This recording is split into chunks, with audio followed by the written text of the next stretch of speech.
La Chine que tu connais aujourd'hui n'existerait peut-être pas sans lui. Voici l'histoire incroyable de Mao Zedong, le fondateur de la Chine moderne. 26 décembre 1893.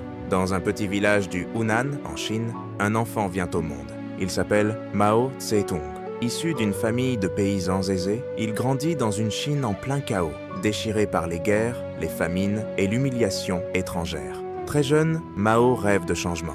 À 14 ans, on tente de le marier, mais il refuse. À 17, il quitte son village pour étudier, assoiffé de savoir et de liberté. La Chine de son époque est une terre sans espoir. Les riches se partagent le pouvoir pendant que le peuple meurt de faim. Face à cela, Mao décide de s'opposer.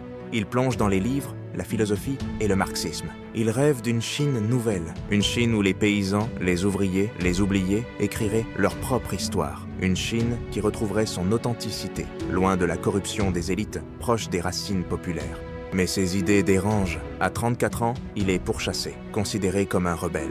En 1934, il entreprend l'impossible, la longue marche, un périple de plus de 9000 km à travers montagnes et rivières. Il y perdra des compagnons, mais il gagnera sa place de leader. À travers les épreuves, il forge sa légende. En 1949, après des années de guerre civile, le peuple entend sa voix. Et Mao proclame la naissance de la République populaire de Chine. Le pays est ruiné, mais sous sa direction, il se relève, il s'unit, il s'affirme.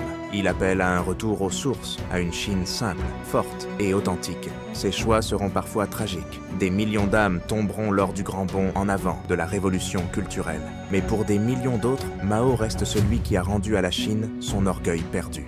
Il meurt le 9 septembre 1976, à 82 ans.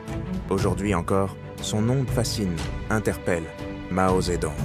Un homme, une révolution, un architecte.